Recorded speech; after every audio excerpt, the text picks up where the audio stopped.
All right. So hello everyone. My name is Dylan Driscoll. I'm a power planner here at Financial Planning Solutions. So for today's call, we're going to be talking about Roth conversions. So one quick thing is our disclosure. So this webinar is for educational purposes only. It's general in nature. If you have any questions about your individual accounts or investment holdings, please contact your advisor directly. And the firm only renders investment advice to clients that have signed an advisory agreement with FPS. So this should not be considered tax advice. You should consult your own tax, legal, accounting advisors before engaging in any transactions. And for any questions, feel free to put them in the chat box during the call, but we will save time at the end of the call if you'd like to voice your questions then. So I'll pass it on to Rick Fingerman.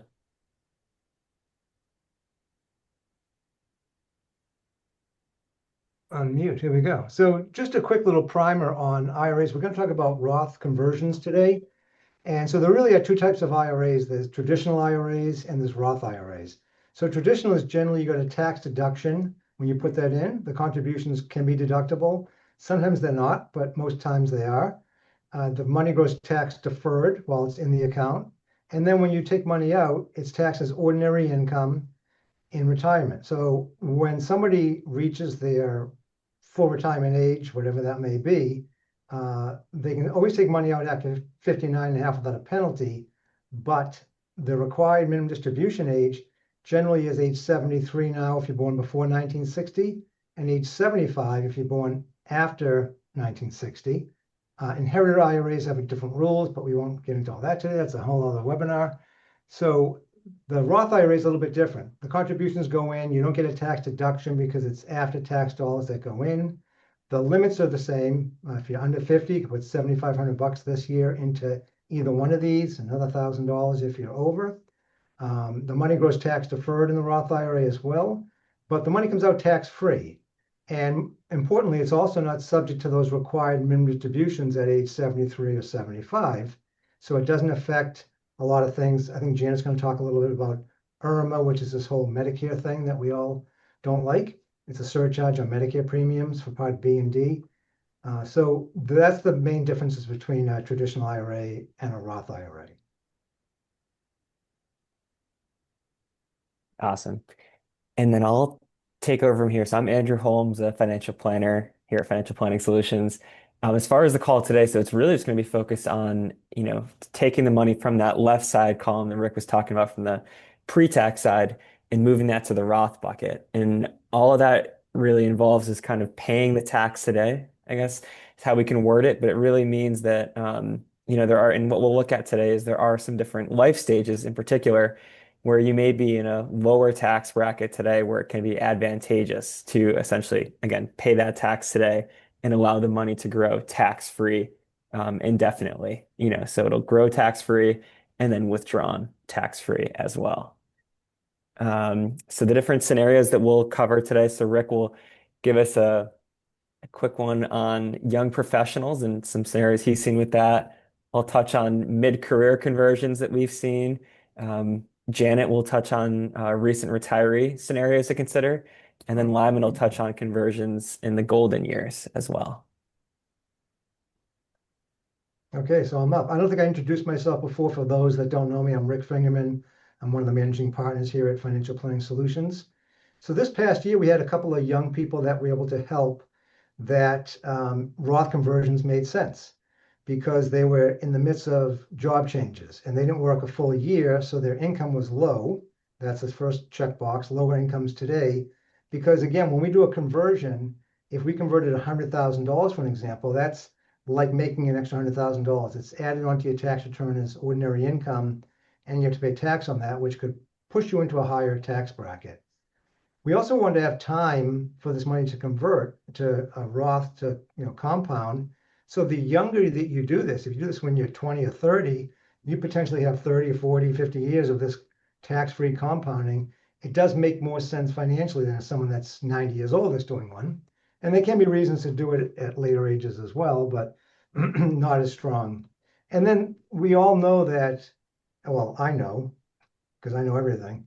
My assumption is that tax rates are going to be higher down the road than they are today. I don't think we're going to see lower tax rates than we see today. So when you're taking money out of regular traditional IRAs or 401k plans, you're going to pay probably higher taxes than you would today if you're taking money out.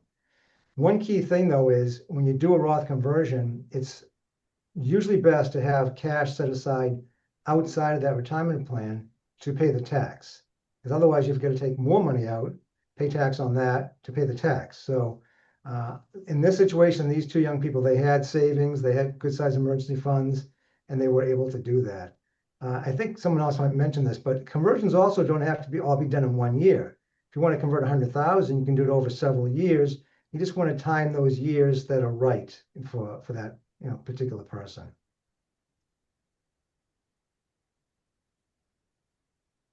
And then I'll just touch on another situation that you can consider. We come across, last year we were working on a conversion for someone who, had a high income the previous year, and then they lost their job, unfortunately. So there was that year where they were out of work.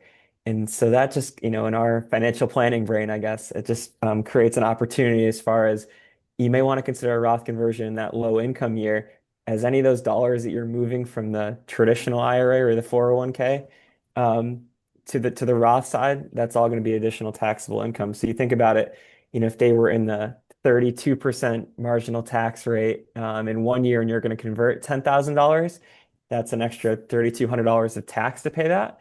But if you have no income because you're out of work for a year, maybe that's moving $10,000 over at a 10% tax rate or paying $1,000 to do the difference there.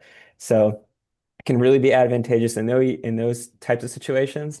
Other ones we've seen in the past would be for people that, maybe they have one spouse is spending more time at home and reduced hours when they have young kids. Maybe you have a lower income that year, that can be a good situation. Or we've even planned around things like a sabbatical, like, take a year off from work and travel the world. If you're not working, that's also a great time to consider something like a Roth conversion.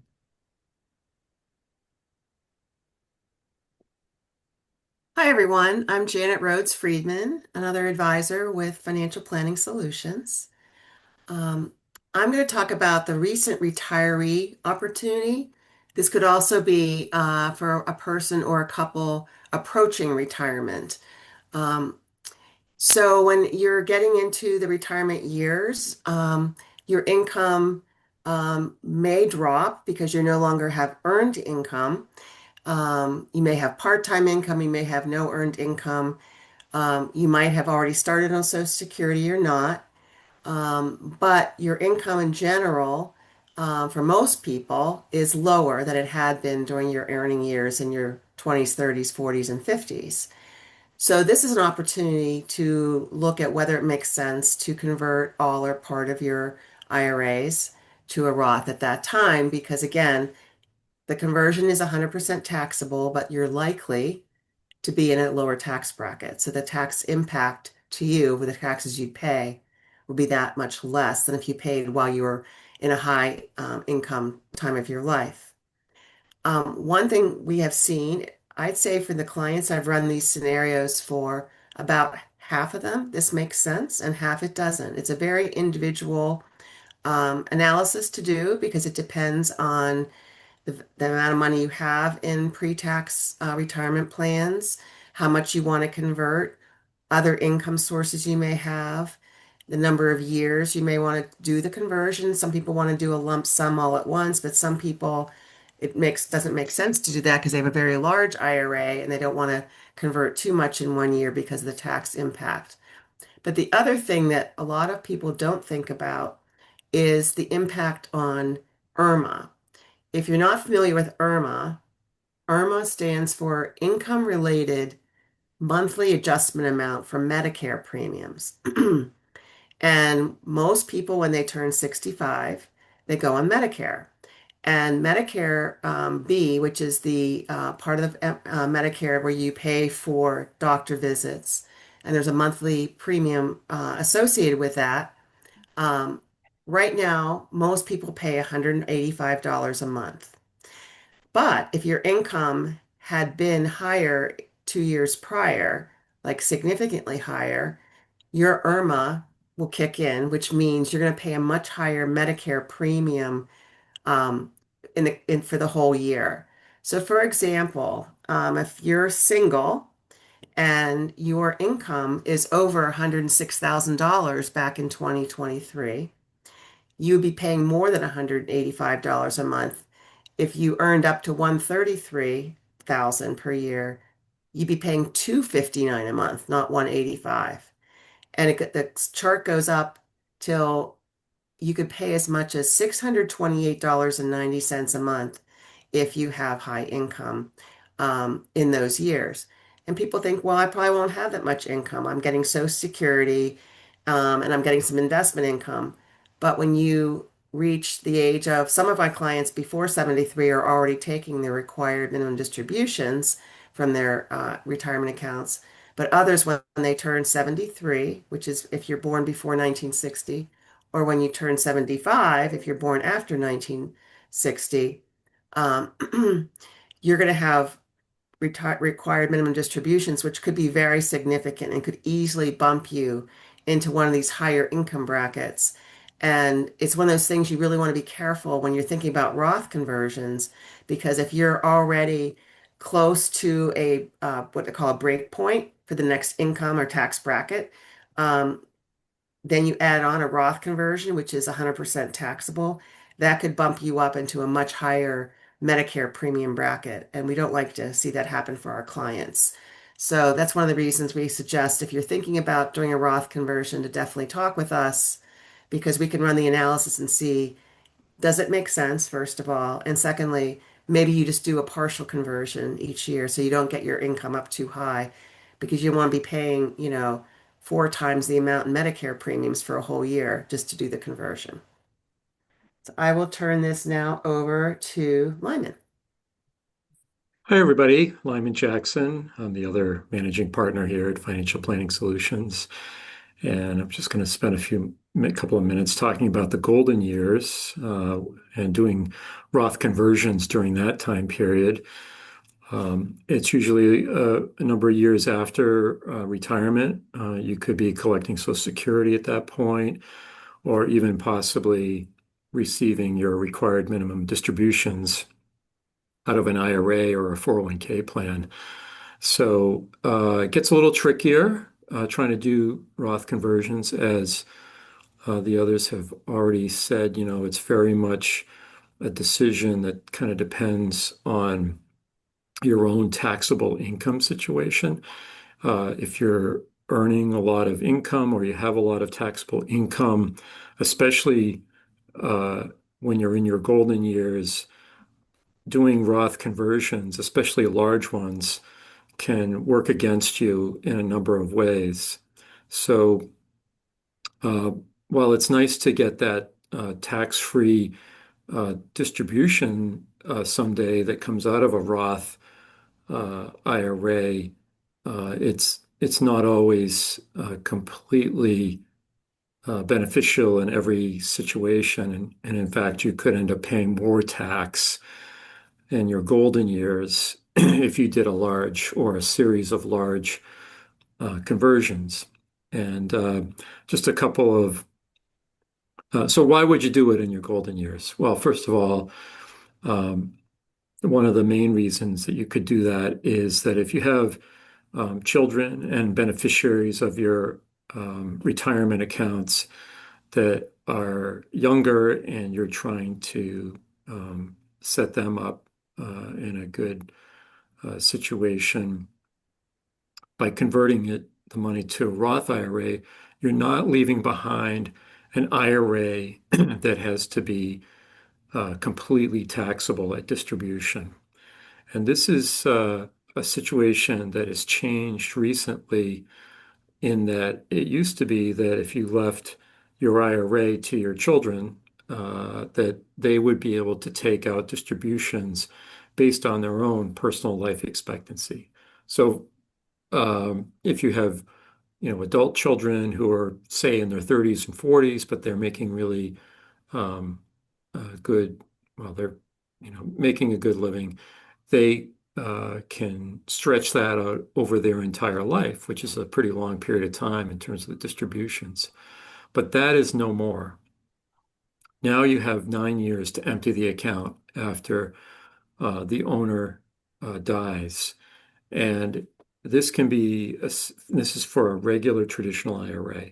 So, or regular pre-tax, 401k contributions. So this can be, could present a problem in some situations if your adult children are making high incomes. Suddenly, they could be receiving substantial distributions out of your IRA at a time when they're already in a high tax bracket. So, very much depends on circumstances.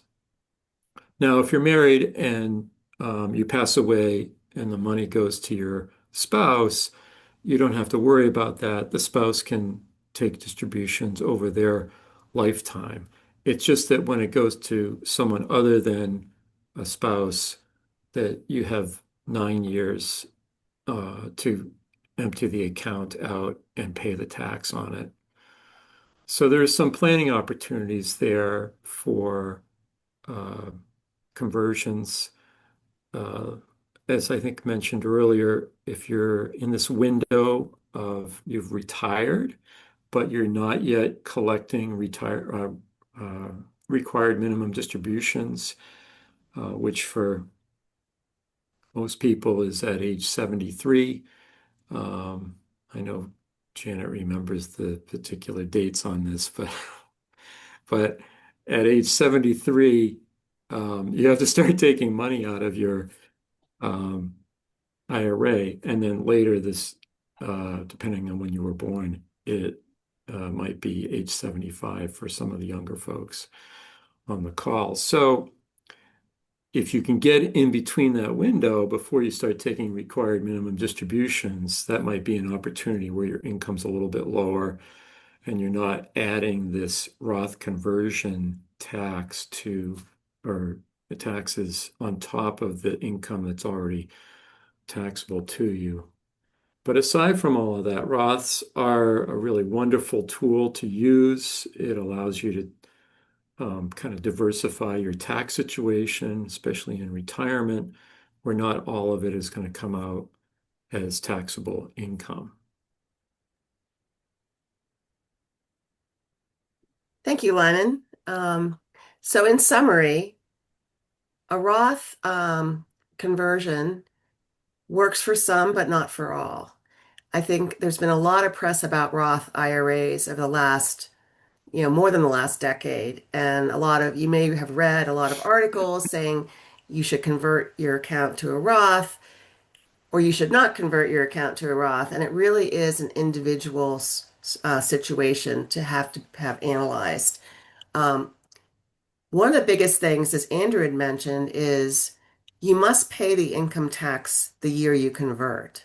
So if you don't have the money for the taxes somewhere else in your portfolio, um, you would be reducing the amount of money you can actually convert if you take the tax money out of your traditional IRA that's being converted to a Roth IRA. And that can really diminish the value of that account for you. So we pretty much, unless there's a unique circumstance, really like to see the conversions happen when our clients have enough cash to pay the tax or most of the tax through other resources they have. But the Roth offers tax-free growth and tax-free withdrawals, which is really, really terrific. Um, and adds for the flexibility and tax diversification and opportunities to pass on assets to your children and grandchildren in a way that will be more beneficial to them longer term.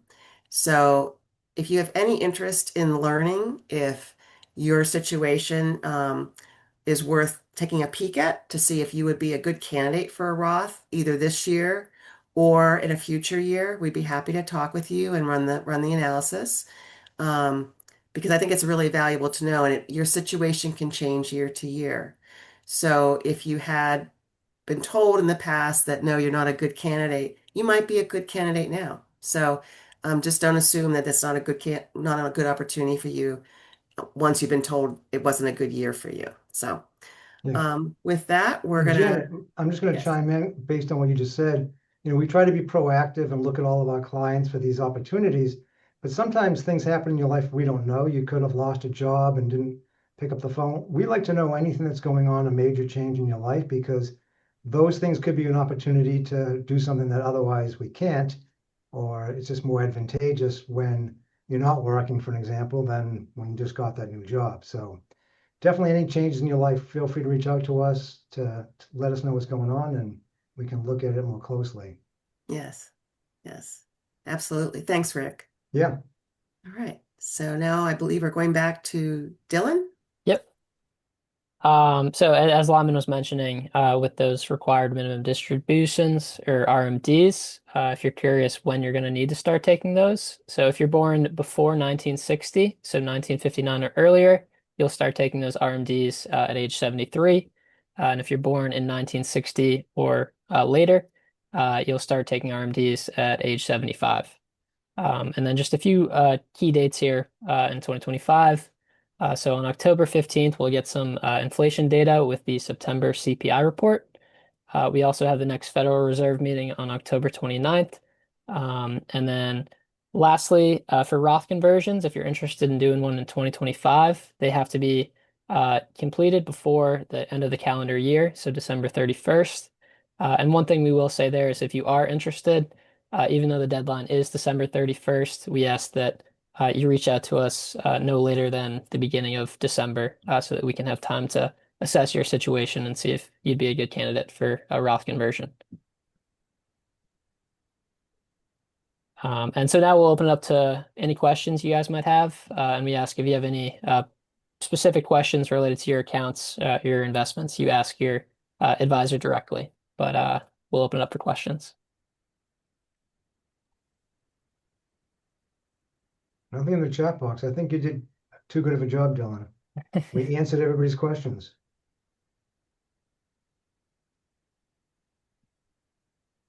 One thing to notice, I mean, the reason why we're doing this webinar at this time of year is that usually in the latter half of the year, it does tend to be a better time to figure out, to do those calculations, to determine whether a Roth conversion is a good idea in the calendar year.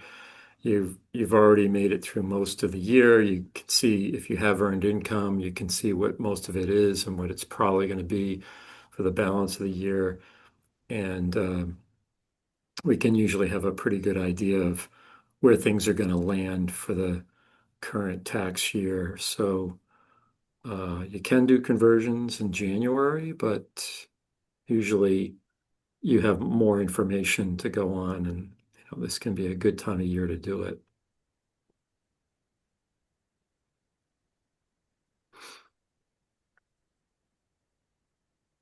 What's the minimum dollar RMD? 1 penny, I guess. Um, so PEL. PEL? I'm not sure what PEL is. Hi, can you hear me? Yes, we can. Yeah, Peter Levesque. It says THAP on the Oh, screen, okay. that's my email. Yeah, I'm wondering well, an RMD has to kick in at your age, but it's based on what's in your account, or there's just a minimum distribution that has to be taken at that age. I'm not clear on that. That's a great question. Lyman, do you want to take that? Sure. And greetings, Peter. Hi. It's a little bit of a calculation. We figure it out here for all of our clients. It's based on the December 31st balance of the prior year end. And then we use an IRS table dividing in a life expectancy factor into that number, and it comes out with the distribution amount that you should take. So, for example, like in the first year of a distribution, say you have $1 million account, roughly, and just keep in mind this is just a ballpark number. The first year that you have to take that distribution, it's usually around like 37 36,500 on $1 million balance, something like that. And it changes every single year because the factor changes, the life expectancy factor, but also your account balance changes too. So if you pull a big chunk of money out, that reduces the balance, which is probably going to reduce the amount of the required minimum distribution, if not eliminate it completely for the year. But just as a starting point, on $1 million balance, it's like 37,700 something to start. Does that So, help? oops, sorry, go ahead. I'm good. Oh, so you could kind of plan if you think your RMD is 37 and you were going to pull out 100,000 for your expenses for the year, you could try to pull out less. It's just it would have to be pulled out at December 31st, or is You can pull it out at any time. If your expenses are $100,000, you're going to be way above the required minimum distribution amount if you have to start taking one because you're either age 73 or 75. Prior to turning those ages, there's no requirement that you take a single penny out of your IRA or your 401k. so if But you you took can. 100,000 out, you'd have already covered the RMD. Yeah, in this particular example, Yeah. yes. And but whatever you take out, or whether it's RMD or not, but the RMD can force you to take more.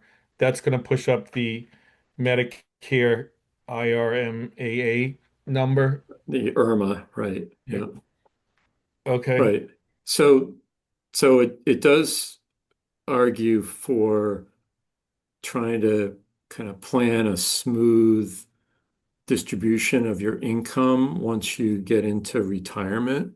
Because if, like, the idea of taking a large chunk of money out of an IRA the first year that you retire, say, I'm just going to throw an age out there, say you're age 67, you're not subject to RMDs, but you decide to take out $150,000 out of your IRA, it's going to affect your Medicare premiums, as Janet was talking about. It could bump them up, just that big distribution coming out, because it could be adding a lot to your taxable income. It does depend on what other income you have, like if you're working part-time or if you have income from other investments or properties or other things.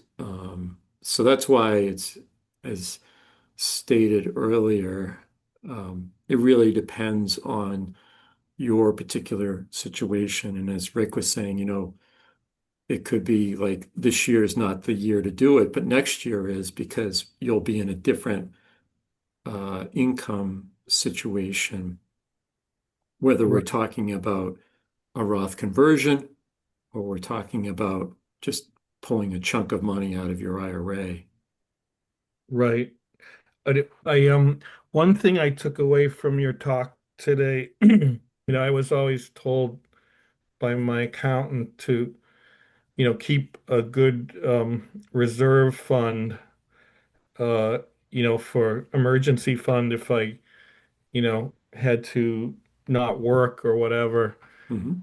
And it seems like what you guys are saying is in retirement, you still need cash, you still need liquid because you're going to have to pay taxes on withdrawals. And Mhm. I mean, one thing when I was talking to you that the IRA is nice, the Roth IRA is nice because when you pull the money out, like you guys said, you don't pay tax, so you don't have to cover that withdrawal. So it's almost as good as cash. But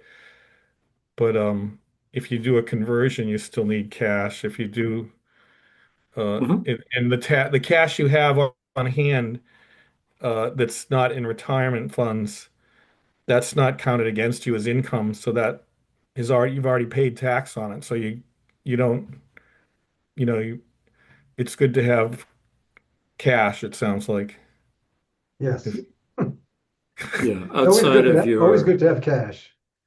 yeah, yeah, Well, I mean, obviously some people, invest. You don't gain money over a long time in cash, Right. you can get it out when you need it, as opposed to real estate or something. So yeah, I Hmm. don't. I'm not talking specifics. I thought I was done trying to, not done trying to keep, an emergency fund, but obviously, I'm learning as I get into semi-retirement or retirement that I still need Yeah. cash. Yeah, it just the nature of it changes when you're kind of moving into retirement. When you're younger, and you're a homeowner, and maybe you're in an older house, you kind of never know when the roof is going to go or the hot water boiler is going to need to be replaced. But when you get to be in retirement, um, one of the main differences is you don't have that full-time income from work, so it doesn't really um, eliminate the need for an emergency cash fund. It's really a good practical thing for people to have it in every age. The amount of that money could, definitely varies, kind of based on your situation, but it's like the amount of money that you have in cash and say in your 40s might be different than when you're in your 60s and 70s. Yeah, thanks. I'm learning. I appreciate you guys talk. Sure thing.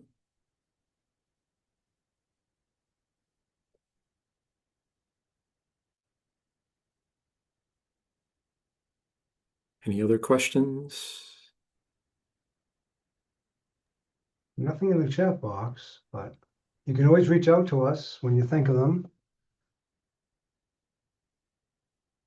There's been some changes too from the past where sometimes people did a Roth conversion and they changed their mind, but they paid the tax and you were allowed to do like a kind of a one-time switchback, but Do-over, a I think is what do-over. they called them. Yeah, but they eliminated that issue. So before you do a conversion, you want to really think it through. Although another opportunity could be if you did see a big market downturn and the investments went down in your IRA, it could be a good time to do a conversion because it's worth less, so the tax would be less. And then in theory, once it's in the Roth, over time it would grow back.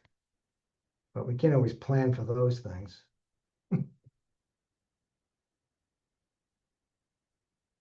So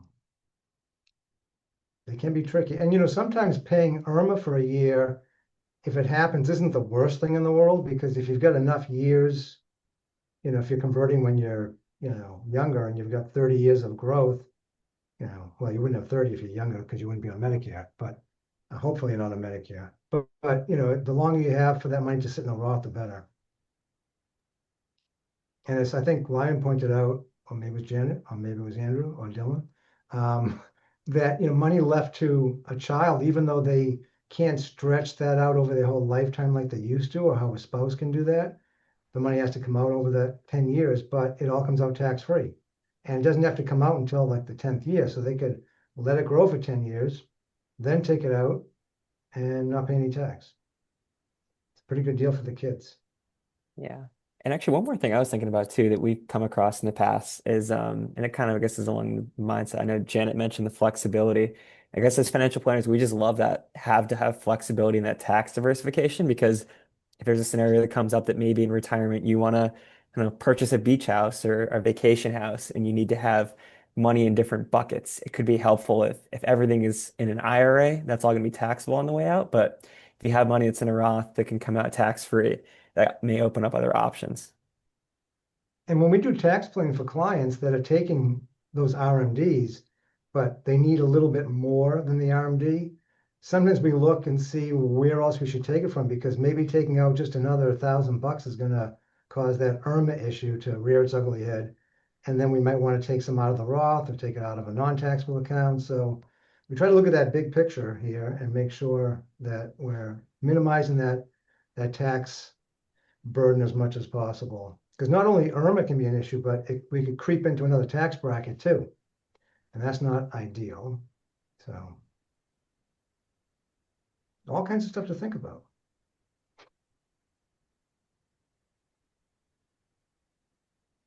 Dylan, you want to wrap it up?